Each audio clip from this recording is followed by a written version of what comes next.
Жалпы көршілер самайтауыз, ұрматы көрішуіз, газеттегі майы үстістері тартылуыңа даяр тұрауыз. Бүгін біз актер Ержан Осмонов ағасымен барлашауыз. Жалпыңызтарға жағымды көрі.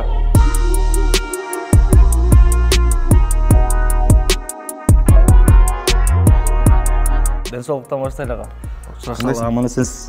Аман. Соңыз жақсы ба? Жақсы өзің қандай? Жақсы. Үй білу? Жақсы. Жақсылы? Өзіңіздерші? Өз үсті жақсылы шу. Шақырған интервью алып қойып істеді. Бүгін бұйырса, бұға шейкі маектерді, байкесі менен маектешкенде. Біреудің қоштасы менен маектешіп тұрыз да. Жалғыз менен маектешкелі екеміз. Жеке өзіңіз менен.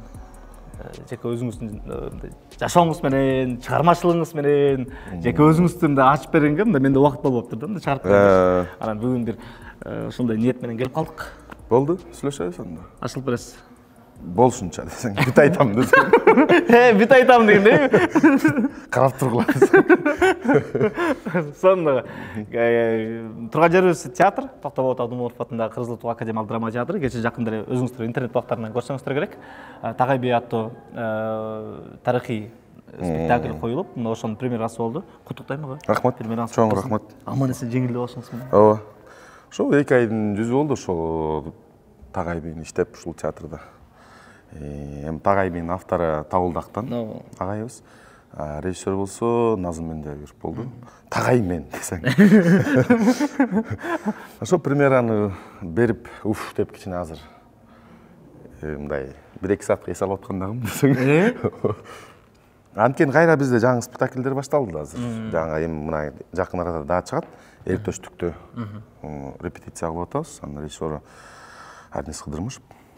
Кудай буюрса 20-ларында алдагы премьера болуп калат. Урматтуу Кочкор районунун тургундары, жакшысыңарбы? Жакшы отурасыңарбы? Сайма Телекомдун зымдуу интернетин койдурдуңарбы? Ай азаматсыңар. А силерчи? Туу это. Дагы деле койдура элексиңерби? Ай Сайма Телекомдун зымдуу интернетин эмнеге койдуруш керек экенин айтып берейинби? Угуп туруңуз. Урматтуу Кочкор районунун тургундары, жанагы Сайма Телекомду койдургандар. Койдуруп элек айтып койбойсуңарбы? Алар деле жыргасында. Отуруп алып үй бүлөсү менен бир жыргап телевизор көрсүн да.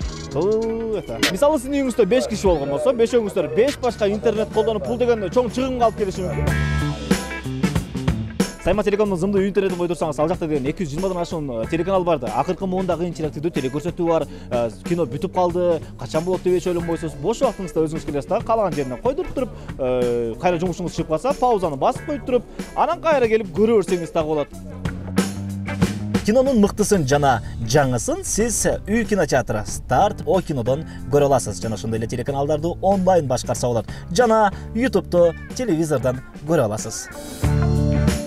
Сиздин Сайма Телекомду койдурган таанышыңыз үйүнөн чыкпай эле калдыбы? Ошондой болот. Анткени кызыктын бардыгы ошол жакта. Сиз да койдуруңуз, үй бүлөңүздүн башын бириктириңиз, эс алыңыз. Көрүшкөнчө.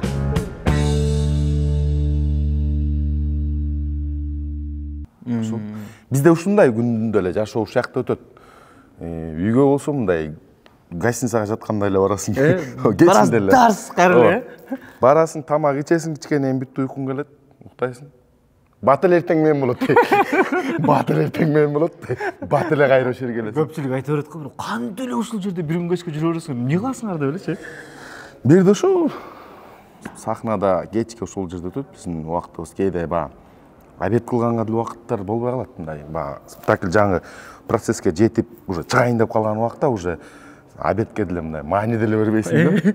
Андан көрө ошону иштеп, мындай кемчиликтүү жерлерин иштеп алайын деген тарихте жүрө бересиң, анан кечинде ачка болгонуңду сезип, кой тамак ичип коюш керек деп аны.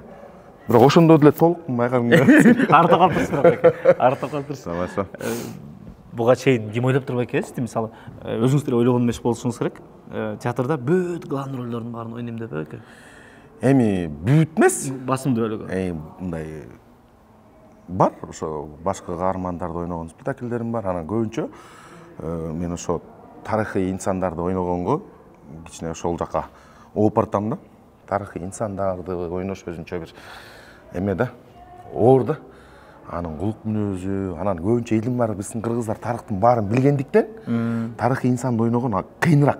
Анткени ал инсан андай эмес болчу, бирөөнүн чоң атасы болуп калат алчы, мисалы бирөөнүн уруулаш тууган болот, жок андай эмес болчу, мындай кылып коюптур деген сын пикирлер көбүрөөк болот дегеним да. Тагай бий болдуңуз кече жакында эле. Буга чейин Алымбек татка болчусуз, театрда. Баштан баштайлыбы десең? Келиңиз, баштан баштайлы. Ак Бозатта Шырдакбек Жаныбек хан.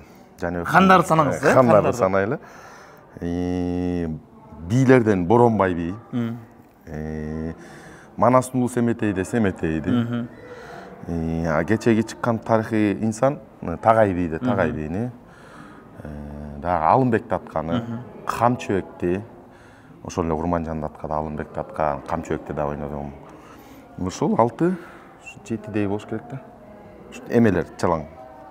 Тарыхый инсандардан. Ал эми беркиндей спектакльдер да көп эле мында да. Короче, кыскасы малайдан баштап ханга чейин ойнодум. Бүт болдуңуз. Эми театрда бар болосуң да. Ошо. Таласка барып келбейлиби экенсиз менен чала? Сиз таластык экениңизди билебиз. Бирок ашуу кар абайлайлы. Өтөбүз байке. Биз өтөбүз. Биз өтүп жүргөнбүз буга чейин да өтөбүз байке. Уруксат болсо таласты көздөй бир барып келели. Ошол жакты бир эстеп айтып бериңиз. Билгендер бар, билбегендер бар болуш керек. Мисалы, таластык экениңизди, мисалы бала чагыңызды өткөн кеткенди бир осундай эстеп. Сөз түрдө. Талас областынын Талас районуна караштуу Талдыбулак деген айылда төрөлгөм. Азыркы аты болсо Осмонкул айыл өкмөтү. Искендер Осмонкул айыл өкмөтү. Искендер Осмонкул деген бул биздин айылдан чыккан герой. Советтер Союзунун герою болгон да. Ошонун атынан коюлган азыркы айыл. Канизавод деп дагы атап жүрүшөт. Анткени канизавод бул кыргызча ат завод. Ошол жерде 113-чү эме бар. Конюшня, жылкы баккан жер. Ошолдон улам баягы советтер убагында күлүктөрдү жанагы жаңы кыргыз кандуу жылкыларды ошол жерде баккан да 113-чү конюшнядан. Анан Канизавод деген аты ошондон да улам болуп калган. Ошол айылда төрөлүп өскөм, ошол айылда мектепте окуп, ошол жерде жанагындай жаш таланттар конкурсуна барып, манас айтып жүрүп, ар кандай интермедиаларды ойноп жүрүп, анан ушул чыгармачылыкка кызыгып келип калгандыгым ошонун бири да. Анан айылда эми биз баягы советти көргөн жокпуз, бирок ошол убакта төрөлдүк да. Бирок биздин ошо 90-95-жылдары жанагындай бир ачарчылык заман болду Кыргызстандачы, бүттүк жерде. Анан ошо 95-жылдан 2000-жылга чейин кадимкидей баардык Кыргызстанда ачарчылык болду. Ошол убакта чоңойдук биз. Көрдүңүзбү? Биз көрдүк да. Сиз канча жаш болуп каласыз ошондо? Ошондо мен 96 биринчи класска киргем да. 96 биринчи класска киргенде ошондо 7 жашта, 6,5 жаш болсом керек.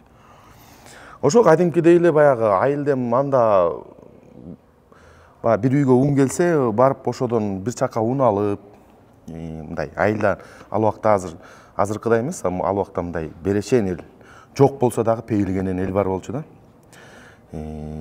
Баягы силерден деле бала чагыңда өткөн болуш керек, үйгө киши келип калса чуркап барып, тындырап келип, нан сурап келе калып, туз сурап келе калып дегендей майда чүйдө.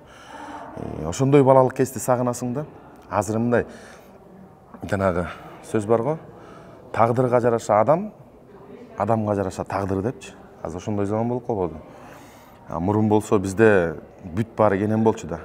Курсаң ачка болсо любой кошунаңдын үйүнө кирип чай ичип, тамак ичип, андан ары жолуң улап дегендейчи.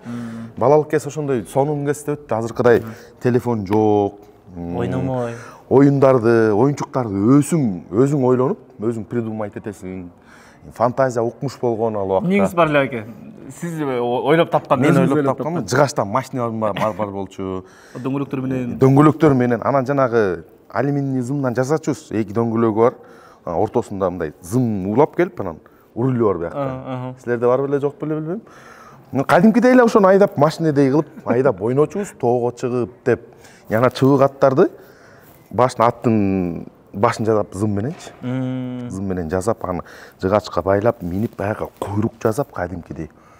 Улак ойноп, жарыштырып, ошону эми жөө элечи. Ошолорду ат кылып ойночубуз. Аттын башына жана носкин башын кесип, башына кийгизип суутам деп жана илгери жабуу жабылып аттар суутчу эле го. Биздики Канизавод болгон. Атка көбүрөөк маани берчүбүз дегенсиң. Бизде зымга чейин аттар болчу. Дегенде бүтте. Анын арбасы да бар болчу, буякта арбада жазып болчубуз. Айтып атпайм, фантазия укмуш болчу экен ошол убакта балдардын. Азыр балдар ойногон, менин балдарым бар, эркек балдарым. Бешке чыгып ойношпойт. Ойношсо деле мындай топ деп ойнойт. А биз бала убакта болсо топ деп ойночубуз. Качмата ойночубуз, чүкөнү го эле. Эт бетиңден кет ойночубуз да. Көбүнчө ушул убакта кышында чүкө ойнойсуң. Сезон ушулда анан кийин чүкөлөрдү тигесиң. Бизде жана 3 тапан деген бар болчу мындай. Ошондо ойночубуз да. Анан сакаң менен атасың да. Атканда ал кардын ичине кирип кетет да. Барасың да карды алып чыгып тур, колуңду могу жерге чейин оозуңа салып тур. Эмени. Эми мык эчтеке эле чоңойду го ошону. Мындай. Азыр мисал балдарың эчке ойноп атса өзүң коркосуң. Ооба. Эй, тишта колуң кирип болот, вирус чыгат дейбиз да азыр. Ал убакта анттан ойлочу эмеспиз да, чын. Чүкөң жана сууга лайга кирип кетет, алып чыгып тур, оозуңа сорп тур. Главное, чүкөң таза болсо болду да. Түгүр коюп, кайра дальше кеттиң, атасың ойнойсуң. Ошондой балалык кез өткөн. Тентек билеңизби экес? Тентек. Мен мындай. Кандай тентек? Мамашыр айтып берет, бир ордунда тура албай, бирдекени бүлдүрүп, бирдекени сындырып, ушундай тентекке. Анан биз көбүнчө ошол тентекти мындай папаша эшикке алып чыгып туруп, короон тазалатып, кара жумуш кылдырып, ошондой жанагы переходный возрастыбыз кандай өткөнүн билбей алып. Бир шаарда мындай переходный возраст өтүп атып тур, кокуй тийбей келе дейт го. Бизде андай жок болчу да. Точно. Переходный возрастыңды ыргыта тепчи да. Ал убактагыларчы. Переходный возраст сен издеп жүрөт го. Мен келдим эле сен переходный возрастыңда десе. Жок, бизде андай убакыт жок да. Биринчи мушташканыңызды айтып бериңизчи. Эсиңизде калганы. Биринчи мушташканым Нурхат деген бала менен мушташканбыз, азыр Карабалда турат. Эме ошол ал кийинде бир 5-класска чейин окуппу, 6-класска чейин окуп кетип калды да. Анан экөөбүз 1-класс беле ошондон Жомарт деген классташым бар. Моме ушасың. Ал болсо Жомарт деген классташым, ал досум, ал Нурболот деген бала менен мушташып атат. Биз ал экөө тиги класстын атаманы, бул экөөбүз бул класстын атамандары. Бирок мен атаман эмес болчумун, Жомарт деген классташым атаман болчу. Ал аны менен Нурболот менен мушташып атат. Экөөбүз турабыз дейм. Сен башта деп ушундай эле го убакта. Анан мынтип анан бирөө келип, ким короз, ким тоок дейт анан деп чабат го колун. Урчуп төшкө дейт. Ошо менен башталып кетчү да ушул. Ошол эсимде экен. Ошол Так жедиңиз беле? Жок, таякты жеген эмеспиз. Экөөбүз мушташкан жокпуз. Турдук ушу 1 сааттык стойкада. Сен башта, мен башта. Тиги экөө былчылдашып атат. Тарап турасың. Экөөнүн тең бою кичинекей болчу да. Тиги экөө чоңураакпыз. Экөөбүз турабыз, карап коюп тигилер. Тиги экөө бердиришип атат, муурду канып атат экөөнүн тең. Ошол эсимде мындай. Камак деп койчубуз.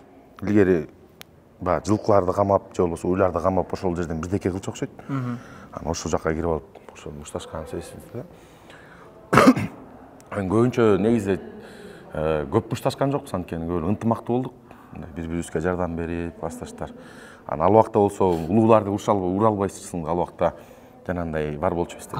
Катуу дедовщина деп коет го, ошондой кадимкидей улуулар кичүүлөрүн төпөштөп, ошентип баягы кетет го, өйдө-өйдөчү. Ошентип тарбиялачы. Мисалы улуулар келатканда кадимкидей мындай ыйба бар болчу дегеним да. Каластын көпчүлүк балдарына эле күрөшкө бардыңызбы? Жок. Башында бардык, бир жумадай. Бир залга ачылып, Сатай деген агай келип ачып, анан кийин бир жумадай барды. Анан ошо менен жабылып калды да. Биз ошо мен ойлосом ушул убакта биз баягы акча берчимесе окшойбуз да. Качканыбызгачы. Ал убакта өзүң элестет, жанагындай сен машыкканга эмес, тиякта башкага акча жетпей атат дейм. Ал убакта ошондой заман болчу. Анан тигидей жакшы ой менен ачканды. Агай деле эң жакшы келип баягы ачканда, анан барып бир жумадан кийин эч ким барбай калды. Акча ардап келгиле дегенде эч ким жок болуп кетти. Көчөдө көрүшөсүң. Анан көрүшпөй деле калдык. Анан ошо менен айтып атпайм жанагындай биз атка бекен болчубуз депчи. Баршылыкпы, токчулукка баршылыкта чоң ойноо барбы? Мындай үй бүлө состоятельный. Ооба. Үй бүлөдө жакшы чоң ойдук. Биз эчтекеден кем болгон жокпуз, чынын айтайын. Ата-энем экөө тең өкмөттө иштечи. Жакшы турдук, жакшы жашоодо жашадык. Өзүбүздүн каалагандарыбызды кийдик, каалаганыбызды ичтик. Ушул бизди эчтекеден кем болуш үчүн ата-энебиз жакшы иштеди. Атам болсо андан кийин баягы өкмөттөн бир тарагандан кийин дальневойщик болуп КамАЗ айдап, КамАЗ менен иштеди. Каалаган окуубузду окудук, мисалы артист болом мен дедим. Башында апам келип финтекке тапшырткан. Анан финтекке келип мен анан финансист болмокмун да, мындайча айтканда, анан кой ошо балам бир эмесин эме кылбайын деп маяка айттым да, мен артист эле болом деп туруп алдым да көгөрүпчү. Анан коем бир жолу барып көрөлүчү да, ушу театрга келип анан биринчи жолу аттаганда эле сразу кирип кеткем. Ошону мен чыга электим ушу театрдан. 2006-жылы. 2006-жылы. 2006-жылы ушу театрдын босогосун аттагам. Кудайга шүгүр, азыр ушул жерде. 2006-жылы, ошондо 10-жылы бүтүп атасыңар силер. Ооба, 2010 бүттүк. 2010-жылы Эржан экелер бүтүп кеткен. Бүтүрүп курстун жетекчилери буларды кетирер менен бизди алган. Силерден кийинкилер бизбиз да? Ооба. Замирежен Акылаеванын. Ошо бизди бүтүргөн эле силерди алган, ким болсо. Анан мен сразу эле ошо училищага эме болуп кирдим, мугалим болуп кирип калдым.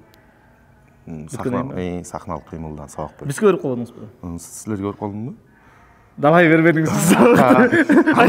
Десте эле кол. Башка көтөрөлчү дейт. Ал сабактар десте эле кол. Ушу пайда өтчүбүз сабак. Ушул жерде эле болсак, Ушул жерде эртең менен кечке ушул жерде жүрчүбүз.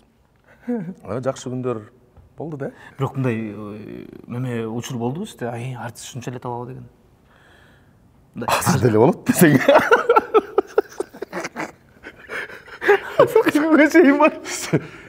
Сен жакшы суроо бердиң депчи. Аны деп да таң калып. Азыр жашоого таң калып бүтпөйсүңбү? Күнүгө таң каласың. Шок кылып атат десең. Жана сүйлөшөт болду. Тагдыр деген братан бар да. Ошол тагдыр братан келгенде любой нерсеге шок болуп турат. Эми айлык Кудайга шүгүр жетиштүү. Мамлекет баягы айлыкты көтөрүп берди, азыр мурункуга салыштырмалуу аз жакшы. Көтөрүлүп калды. Кичине болсо да бир жерге тыгынчык болуп калды деген сөз да. Жетет, нормально. Жашай берсек керек, дальше. Башында гана шок эле болгонсуздар биринчи. Биринчи алганда өзүм шок болчумун да. Ошо да. Эми биринчи алганда мен неге бирок шок деле болуп турум. Анткени мурун 10 жылдан бери иштеп жүргөндөрдүн айлыгын укчум да. Мен ошого даяр болчумун да. Ошого даяр болуп анан келдим да. Сиз бүтөр менен үйлөндүңүз, Окуну. Окуп 4-курста үйлөндүм да. Ошону айтып бериңизчи, мага ошол историяңыз мага чын кызык да. Койбойсуң. Жок, жанагы келинчеге, Махабат жеңем, ушул театрда актриса болуп иштейт, экөө чогуу иштешет. Анан бир айтып бергениңиз бар го. Бир ала качып кетти. Алып келип койдум, айтып бериңизчи, пожалуйста. Бир ошо биз сүйлөшүп жүргөндө ошондой болгон. Ала качып анан кийин барып, мен өзүм барбай калгам. Съемкада болчумун. Биякта эжекелерим бар болчу. Бар. Эжекем бар, ошолор барып алып кел, анан кийин мен көлдө съемкада жүргөм. Силер айттыңарбы алып келип койгоч деп? Ооба да, чалышып ошол убакта анан. Ошо мен көлгө жөнөтүп жибердим, Махабатты артыман. Мен көлдө съемкада жүргөм. Анан ошол жактан келдик. Съемка бүткөндөн кийин келдик. Келгенден кийин ошо бир айга жетпей сразу үйлөндүк да. Бир эле жолу ала качканбы? Да, бир жолу ала качкан. Сиз экөө үчүн айтып бердиңиз сүйлөшүн? Экөө. Эки жолу ала качкан, биринчисинде дагы ала качып анан кийин анда да алып келгенбиз. Анан жүрүп анан дагы бир жолу ала качкан, ошондон анан кийин келгенден кийин анан болбой калды дедиңиз. Үйлөнүш керек болду да, үйлөндүк. Кудайга шүгүр ошол убакта эрте үйлөнүп алганымачы. Канча жаш? Ошондо мен 20 жашта болчумун. Махабат менден 2 жаш күчөө. Шүгүр кылам миңмердечи, үйлөнүп, эрте үйлөнүп, азыр балдарыбыз чоңоюп, мисалы, кызым бүттүк үйдөгү бардык жумуштарды кылат да, мисалы, гастролго кетебиз, болбосо театрда мындай бир түнү күн иштеп калган күндөр болот, мындай көп ойлонбойбуз да. Балдарыбыз бар жакта өздөрүнүн оокаттарын өздөрү кылып, мындай чоңоюп калышты эми бүт барчы. Бир эжем бар. Анан мен жумушума эле ушинтип сындап сын сөз менен айтып берет да. Аты эле улук силердин кесибиңер кесибиңердин аты эле улук. Чөнтөгүңөр курук да силердин деп элечи. Ушинтип эле кечичке эле ушинтип берет да. Канча таптың, эмне кылдың, эмне алдың, эмнеге жетиштиң деп элечи. Ушинтип берет да. Анан ансыңарындай эле мындай көп киши үчүн бул чыгармачылык мындай түшүнбөгөн эле тармак, Сөзсүз түрдө көп кишилер мисалы мындай да. Ошол эле досторуңдан, ошол эле туугандардын арасына мындай бара албай калган учурлар көп эле болот да. Ошого кичине мындай таарыныч өзүңдө пайда болот да. Эми биякта коллективный жумуш да. Мисалы спектакльде бир 20 киши, 10 киши ойнойт да. Анын бир эле кишиси жок болуп калса, ал токтойт жумушчу. Мисалы эртең бир күнү премьера болот деп атканда, мисалы бир досуң туулган күнүнө чакырып калды же тойго чакырып калды. Бара албайсың да, бара албай каласың. Жананча кишини тыштап кетип кала албайсың. Анан эртеси күнү мисалы 2 күндөн кийин премьера болот, аны канча деген эл келип көрөт. Ошон үчүн жана жумушуңду таштай албай эле, анан көп нерседен калып калганың ошол. Анан досторго да айтып коет элем, бизге таарынбагыла, биздин жумуш ушундай болот атат. Туугандарга да айтам да, биздин жумуш ушундай да, коллективный жумуш. Таштап кетип кала албайсың да. Таштап кетиш үчүн анда бир заведение жазышың керек да. Мен болду, токтоттум мен. Справкаңда кеттим деп жабай берип кетиш керек. Мен дос баламды тандадым дегенде. Досумду тандайм деп кетип калыш керек да. Антип кете албайсың да. Анан сен айтып аткандай айтышат, көп кишилер айтат. Ошол жүрүп эмне кылдың? Кана эмне кылып атасың? Тигиниң гана, мунуң гана деген вопростор көп да. Бирок адам баары бир деле мисалы толтур акча тапкан жерде иштесе деле, бирөө жүрөгү тынч болбосо, ал тапкан акчасы деле мындай бардык материалдык жакка жетиши мүмкүн, бирок жүрөгүң орундалбагандан кийин анча акчанын чогултуптун кереги бар. То есть эгерде жүрөгүң жакшы, өзүң каалаган жеринде иштесең, жүрөгүң тынч болсо, адам өзүнө деле тынч го дейм. Ошо тапкан биртке акча болсо деле ошоң жакшы нерселерге жумшап, жакшы нерселерге жетип турса, бул мындай бир убактылуу дүйнөдө ушундай эле эме керек го дейм. Жашоо.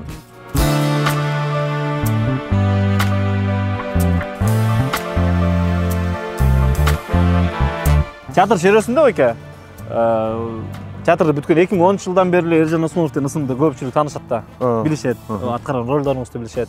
Анан кандай актер экениңизди да баары билишет. Анан кино боюнча алгачкы Эржан Осмонов деген ысым качан чыкты? Эмне проектте чыкты? Бул 2007-жылы. Бүт электеби? Мен бүт электе ошо театралдык окуу жайда, училищада 2-курста окучумун ошондо. Ошондо Алим Токторов деген Бакчар Токторов байкеси бар. Ооба. Ошол киши кастинг жарыялап калды 20 жас деген фильмге. Анан ал ушу училищага келип калды да. Анан училищага келип ошол жактан анан кастинг кылып, ошоктон өтүп калдым. Анда эмне чач белден. Бел мындай эле десең. Арык кесим. Анан дароо эле өтүп калдым. Анан ошо менен кино башталды, киного тартылдык. Ошондо кинодон министрдин кызынын махабаты бар болчу, чыккан. Андан могу тарых музейинин алдында кинотеатр бар эле. Ошол жерге коюлчу. Ошондо Манастагы, по-моему, Россия ала тоолор мындай Кыргыздын киносун көргөзчү эмес да. Көбүнчө ошо чет мамлекеттен кинолорун көрчү. Тем более Манас ошол убакта ремонт болчу, жабык болсо керек да. Анан ошо тарых музейде көп коюлду. Кино чыкты, кино чыгандан кийин ал убакта азыркыдай интернетте жана Instagram жок болчу, Facebook болсо керек. Бирок Facebook'ты деле көрчү эмесмин. YouTube бар болчу эми анан. Ошол убакта эмеге кагазга чыгарчы. Афишалардан ар бир столго бугам мындай бүт көчө. Кызыл афиша болчу, кызыл болуп эле. Жатып калды. Анан. Кинонун аты эмне болот? 20 жас. 20 жас деген кино анан кийин тарых музейде коюлуп атат. Анан ал убакта студентсиң, 2-курсту бүтөйүн деп калды, уже жай мезгилине тартылган. Анан суктанасың да өзүңдүн немеңди, афишаңды көрүп. Ката. Вот афишада чачың мөмдө болуп турса. Деп анан көчөдөн басыпчы мени элдер тааныйт бекен деп жаңы эме ой конуп келтет да. Анан ошентип мындай сүйүнүчтөр болчу да, көчөдө басып баратканда сүрөтүң илинип турса, элдер сени таанып турса, анан ошол убакта артист деген ушундай болот турбайбы деп. Анан ал кино чыкты, ошол эң биринчи кином, ошол сен айтып аткан жанагы Эрзан Осмонов деген ысым. Ошол 2007-жылы ошо 20 жастан акырынан пайда боло баштады. Анан ошондон улам эле көп өтпөй эле Жел кайып деген фильм тартылып калды. Чыңгыз деген байке ошо Манасты режиссерскийни окуп бүткөн, по-моему, же операторскийни окуп бүттү эле. Ошо байке кино тартам деп алда кастинг жарыялап калды, анан кастингге өтүп калдым. Анан өтүп калып Көлдөн тарттык. Көлдөн ошо жана Токой чарбаны коргоо боюнча фильм болчу, Жел кайып деген аты. Ал фильм чыкты, бирок ал фильм көп мындай эме болгон жок. Баягы көпкө чейин коюлган жок, бир айдай коюлуп бүтүп эле, анан кийин ошо мен негедир токтоп калды. Азыркы учурда YouTube'да да жок. Белки 20-жастагы ошо YouTube'да жок, анткени утка деген камера бар болчу. Сен билет болсоң, ошо менен тартылган. Видимо, мен азыркы учурда ойлоп коем, ошол камеранын качествосу жок болгон үчүн баягы YouTube албайт окшойт депчи. Жалыры.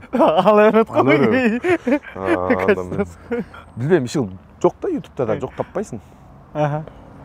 Ошол андан кийин көп эле кинолорго ошол убакта аябай эле фильмдерге эме түштү мага. Сунуштар түштү. Сунуштар мен именно театрга жаңы киргенден баштап, тем более ошол убакта ошо Жел кайып тартылып бүтөр менен эле айтып атпаймынбы, ошо декабрдын 18-инде үйлөндүм, ошо менен семейный болуп калдык. Анан кийин театрга да жумушка кирип алганбыз. Анан театрдан да көп учурда репетициялар көп болгон үчүн мындай киного көп уруксат берчү эмес да, баш тартчу. Анан ошол убакта толтура фильмдерге эме түшкөн мага. Сунуштар көп келген да. Анан ошондон улам баягы театрдан бошобойм, жок деп атып, анан ошол кездеги бир 6-7 жылдык бир жаштыгымды ошол өткөрбөйдүм да. Театрда элечи. Бирок театрда ролдорду ойнодум мен баягы кинонун тарабында, кинодон аз көбүрөөк таанылат эмеспи адамдар. Анан ошол убакта бир кичине мындай бир 6-7 жылдык бир жаштык жакшы кезим. Ушу театрда өттү, кинодо болбой калды. Ушу кинолордон улам отказ берип ошондой болуп калды. Андан кийин Дүң дегени бир. Андан кийин деле Дүңдө аябай деле кыйратты эле кино. Телесериал мен оюмча. Ошол сериалды анткени Кыргызстанда көп көрөт экен, Айыл жергесиндегилер, анан ошондон кийин эле эме кетти, Акшола сериалы, ал кеченки эле убакытта. Аябай деле мындай өзүмдүн көңүлүмө толгон бир сонун мындай фильмди ойной электим да. Өзүмдүн көңүлүмө жогат го, могу кино сонун чыкты, ушуну жакшы ойнодум деген бир өзүм эме. Мисалы театрда болот да, могу спектакльди жакшы ойнодум, что өзүм көңүлүмө жагып калды деген эмелер. Кинодо андай пока боло элек. Жок. Эми болсо керек деп ойлойм, эми дагы бир бешинебизге бирдеке тургандыр жазган. Не роль болушу мүмкүн баке ал? Билбейм эми ал не роль болуш үчүн. Жакшы фильм болуш керек го. Эми мындай да. Жанагы аюуну союп туруп, атты союп туруп үстүнө жаап алат го. Баке мен сиз кыйналыңызчы, такшына кыйналыңызчы. Мен таптым баке. Таптыңбы? Мен аны фильм эле үчүн да турат. Ди Каприо эле. Ошо киносы кайсы эле жана? Выживший. Ошол сыяктуу фильмдер болсо. Мындай переживание, зритель көрүп атып, переживать этип, не болот азыр? Кандай болот экен, мындай болот экен деп мындай күтүп көрөт го кинонучу. Ээрчипчи. А наоборот бизде азыр кандай? Көрүп атып эле уже, түшүнөсүң да, аягым мондой болот экен, тигинтет экен. Деген эмес мындай. Наоборот, зритель ээрчип, тигин переживаниясы менен кошо переживать этип, зрительчи. Ошондой фильмдер болсо мындай. Актер үчүн ойной турганга дагы, актер үчүн дагы мындай шанс, переживать этип, тытынып, мисалы, жатып жергечи. Кечке эле мындай костюм кийип алып эле офиске кирип келип эле. Саламатсыздарбы? Документтерди алып келчи дебей. Лайда оонап, Ошондой болсо. Ойносоң болот. Азыркы интернетте жүрүп аткан чочун киши дагы байке? Баса о. Чочун киши да. Бул дагы Зура Соронкулованын чочун киши китебинен алынган. Негизи өзү жакшы чыгарма экен. анан сериал кылып тартышты го. Чынын айтканда өзүм 1-2 эле сериалды көрдүм, анан көбүнчөсү мындай эме боюнча, угуп атышым боюнча жакшы кетип атат деп айтып атышат. Акшы болот эле ошол китептен алынган, Адашкандар деген Жипари Сабаеванын эженин китеби. Адашкандар ошодон улам алынган эме да. Сценарий. Мындай сиздин башкы ролдоруңуз ушундай эми, тиги акча болот эле, мисалы, костюм кийип алып эле. Мен ошо кичине томпогураак болгон үчүн мындай эмелер жейиштерге көп окшойм да. Жанагындай костюм кийип алып, мындай чоң машиналерди айдап алып, мен көргөн кишим сол чмогуга акча жеген киши экен деп ойлойт да. Көп деле жебейсиз бирок, Болсо жейсиң.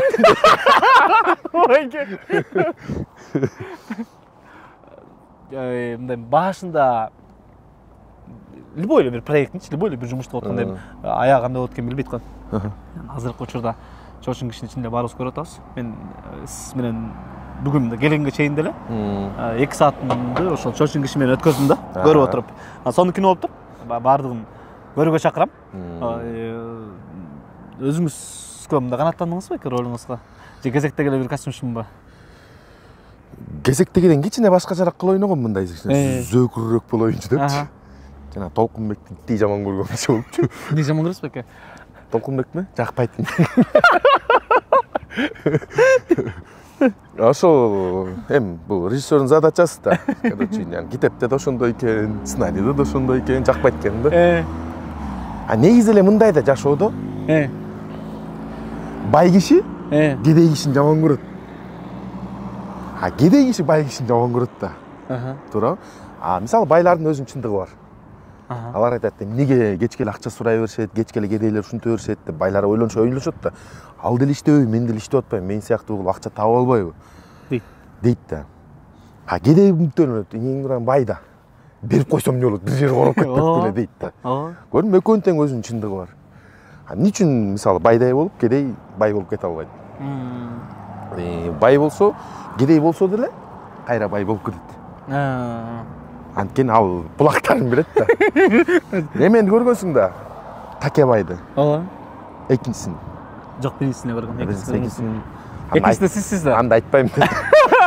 Айтыңыз сен байке. Айтпайм. Мейли ошо биринчисин көргөндө деле, мисалы, мага мындай ой келет да.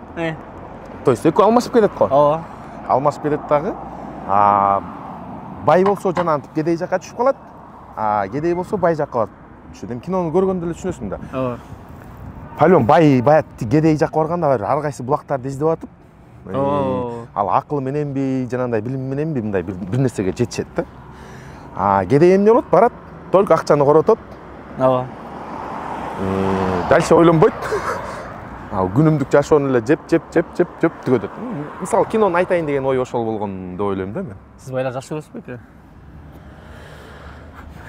Десең, эми, конечно, жакшы көрөм. Алар деле өзүнүн эмгеги менен кандай бай эми, бай болуш деген эми жанагындай эми. Бизге бай деген өзү материалдык жактанбы, же болбосо финансы жактанбы, кандай эми байлардын да түрү болот эмеспи? Бай деген сөз өзүбүздө Кыргызда акчасы көп, кымбат үйдө жашайт, кымбат машина.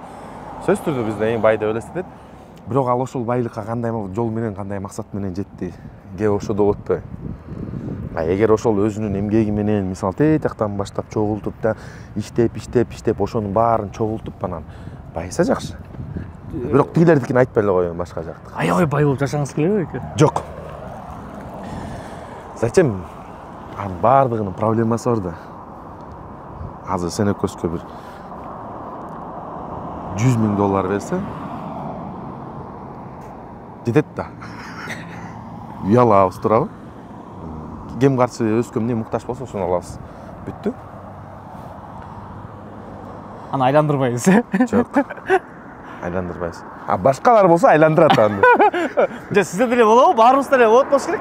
Айрыкча аябай муктаждык болуп турганда, кичине ойго батып кеткенде, бир мүнөттүн ичинде баардыгына жетишип калабыз го, бат элечи эке. Сизде деле болот да эке. Эмне кылсам экен деп мындай көбүнчө кыялданып экен. Эми ар кимдин өзүнүн муктаждыгы бар да. Сөзсүз түрдө алар биринчи очередь ошол жака жумшайт да. Сен өзүңдүн көйгөйүң бар, сен ошону чечесиң да сразу. Же мен сурайын дегеним мындай. Кичине ойлонуп отурганда эле канчалык байып кетесиз бекен, ойго аткандачы. Бат эле байып кетет. Ой, көп да. Кыргызстанды полный бутунан тургузасың го. Ох ата, Бүт Кыргызстан бутунан тургузуп, бир да кишинин мындай үйсүз болбойт, үйлүү болот, бүт бар. Мисалы асма эмелерди саласың, жолдорду оңдойсуң, укмуш ойлор келет эми. Айта берсеңчи. Анан кээде жатып алып эгоисттенип келип, неге мен аны кылмак элем? Давайте өзүңкүн дейсиң, өзүңдүн эмеңди качайт этесиң дегендей да. Жок нерсеге. Жок нерсе келечи. Бирок жакшы ой деген ойлонуш керек, кыялданыш керек. Фантазияны өстүрүш керек. Мисалы сахнага деле ошондой да. Бир ролду чыгарыш үчүн сен аны ой менен, эме менен, кыял менен алып келесиң да. То есть мисалы биз Тагай биин ойнодук да айтып атпайлыкпы жана Тагай биин айттык анан мен ал кишини көргөн эмесмин да өмүрүмдөчү. Мисалы мен эмес да, мен жет атам да көргөн эмес да, эч ким көргөн эмес. Ал кандай болгон киши? А сен оюңда ошону ойлонуп, ал момундай болгон болуш керек. Ал тийин басканы момундай болгон болуш керек, сүйлөгөнү момундай, мүнөзү куурч, баягы баатырлыкка жакындатасың да. Ал баары сенин оюңду, ой жүгүртүүң менен келет да. Анан кийин мисалы тиги дүйнөгө барганда балким Тагай тосуп алып, келчи. Мен качан ошентип ойлодум беле деп анан. Өткөндө сахна калчу бол, жаманчыл тыңдадың го мен десе, аяктан башкача болуп калышы мүмкүн. Оюң так ишке ашпай калышы мүмкүн. Ошондон бери ойлонуңузбу экенсиз эми да, бүт Бүт да. Ай. Жок, эме деле да, мисалы ошо кайсы каармандарды ойносуң, Семетейди да ойнодум деп коем. Анан Семетей ата жакка баргандан кийин кел балам, отурчу бир экөөбүз жакшылап сүйлөшөлү десечи. Мен кылычтарым момундай болуп турбу десечи. Мен жанагындай жип камчы көтөргөн эмесмин десе эмне дейсиң?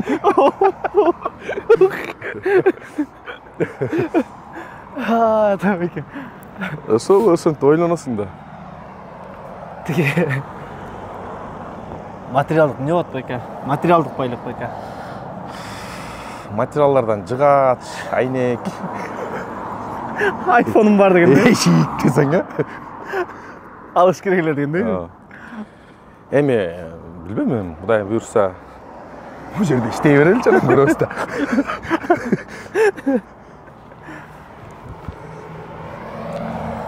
Мен баймын. Айтып коеюн. Көп киши билбейт мен бай экенимди. Негизи эле баймын.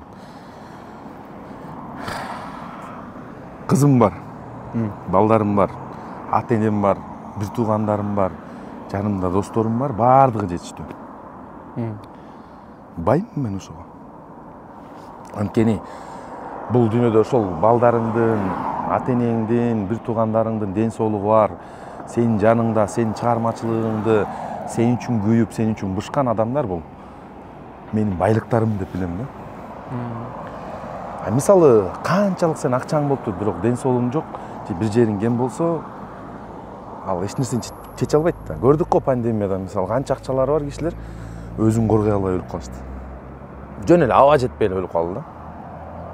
Туурабы? Ошончо акчасы бар, куткара алган жок да. Туурабы? Демек, билбейм, ошолор менин жанымда ошолорум бар. Жетиштүү. Мен эмне күндө калса, кандай күндө болгондо да алар менен колдоосун постоянно көргөзөт да. Жеке өзүм мисалы беке. Жеке өзүм мисалы беке. Ушул тармакта окуп туруп, анан сиздей болуп эле театрга кирип, бирок 1 жыл, 2 жыл иштегенден кийин мен деле үйлөнүп алгам да. Мен деле бала чакам бар болчу. Жок, мага бул болбойт деп мен мисалы өзүм кеткем да. Болгон эмеспиз да. Болгон. Ойлор болгон. Азыр деле болот кээде. Ойлоном, ушинтип эле жүрсөмбү же мындай чыгып башка жакты да көрсөмбү деген ойлор келет. Бирок эмнегедир мындай ушул жактан башка жакты айтып атпайм, элестетүүчү кыйын болот да мен үчүнчү. Мындай друг эле театрдан чыгып эле башка жакка мынтип барып иштегенде уже аяктан кыла албайм мен, эркекче айтайын. Кыла албайм эчтеке. Мисалы стройка кыла албайм мен, башка жумуштарды кыла албайм да. азыр сиз 36 экенсиз беке. 36 жашыңызда мисалы азыр деле ойлонуп кетем деп атпайсызбы, мисалы кетем дегендичи. Ушул эле театрда жүрөт, сизден улуу байкелер да бар. 40-тан 40-тан өтүп калгандар деле, кой мен башка жумуш кылайынчы деп туруп кете атышпайбы мисалычы. 40 жаш деген 40-тан өткөндөн кийин кайсыл жумушка адаптация болот мисалычы. Менде коркунуч бар да вот байке. именно да. Азыр мен мага деле ошондой да, мели сен 40-тан 36-ыңда деле ошондой, сен азыр бар башка кайсы чөйрөгө кирип мындай аябай орусча айтканда шарт этип кете аласың. Кеп ошодо мисалы азыр ушул жашымда деле театрды жаап салды деп койду, мен чыкпай эле коеюн. Театрдын эшигин жаап эле болду, келбейли, театр жок болду. Бүттү.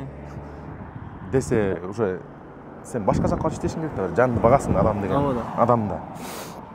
Бирок ошол чөйрөгө кирип сен адаптация болуп ошол жакта иштеп кетиш да өзүнчө бир кылым болсо керек да.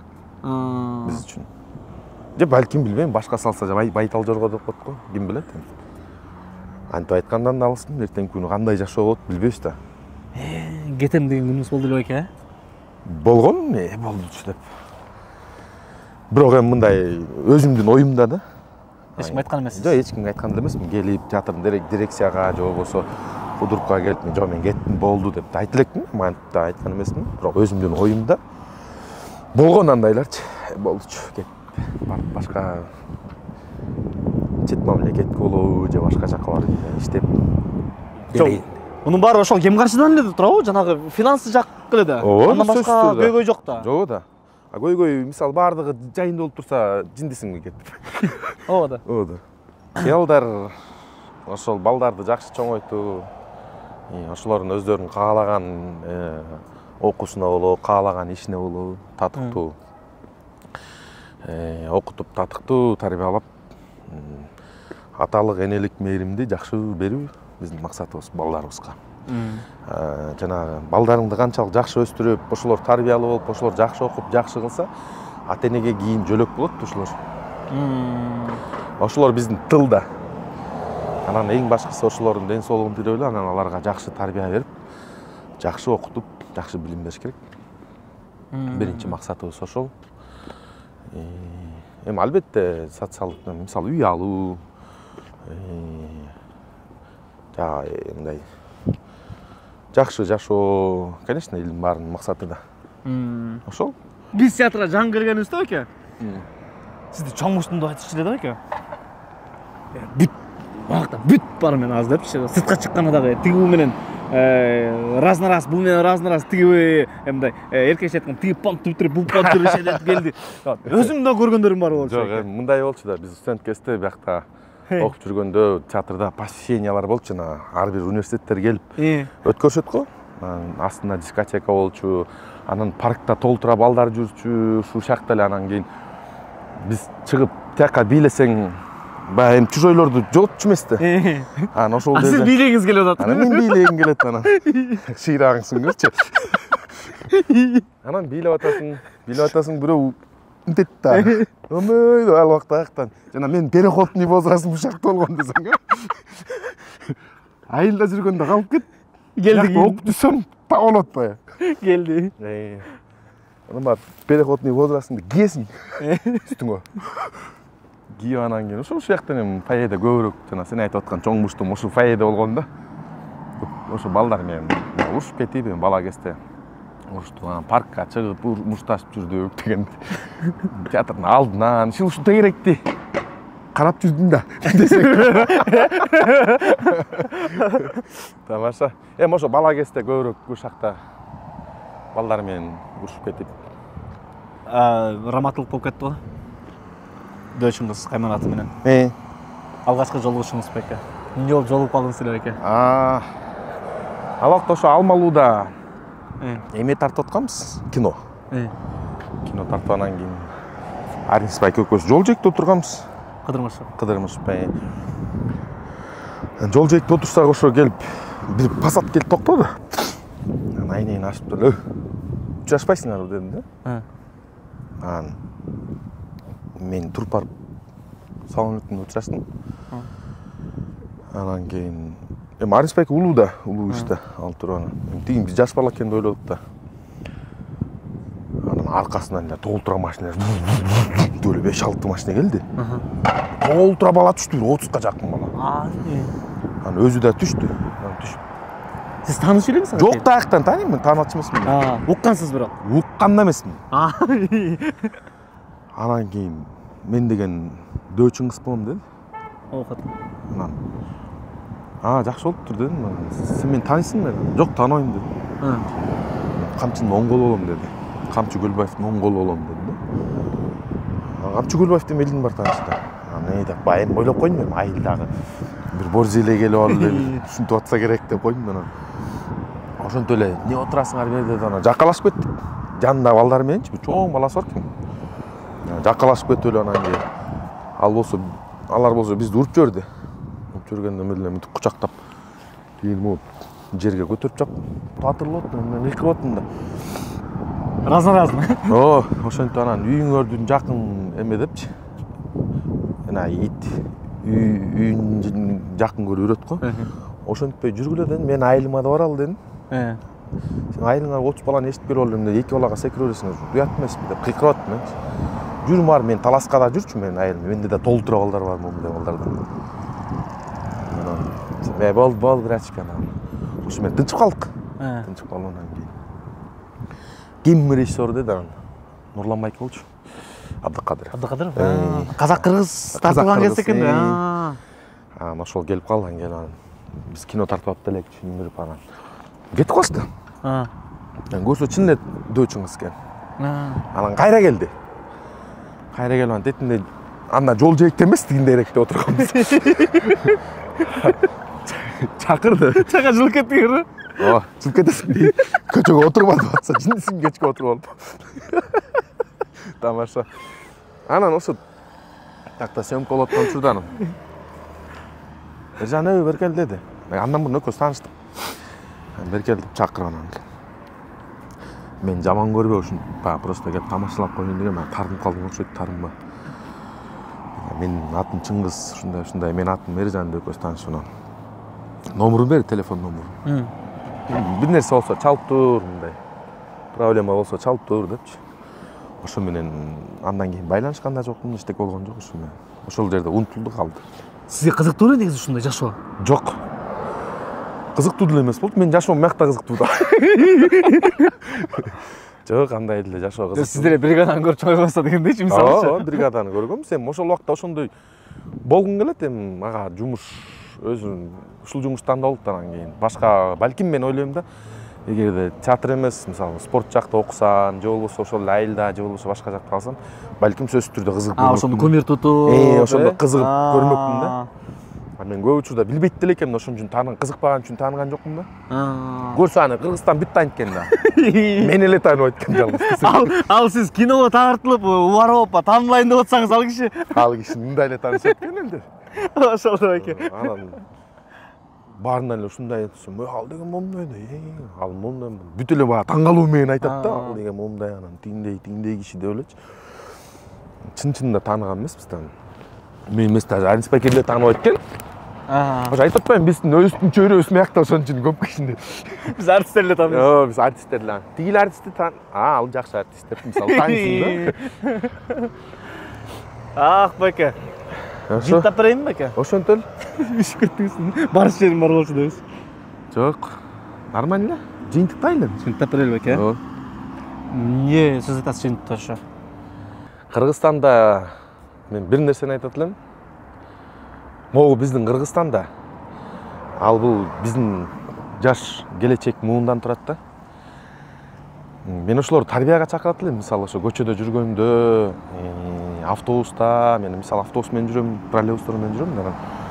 Ошонун ичинде бир мындай өзүңөрдү сактап, улууну сыйлап, кичүүнү урматтап, ошондой жашоого өтөлү. Могу кичинекей Кыргызстаныбызды таза кармап, бизге деле башка жактан мамлекеттен коноктор келет, ошо Кыргызстанды көргөндө жакшы мамлекет экен, таза экен, элдери ыймандуу экен деп мындай билишин каалайм да. Ошон үчүн жаштарга көбүрөөк кайрылам.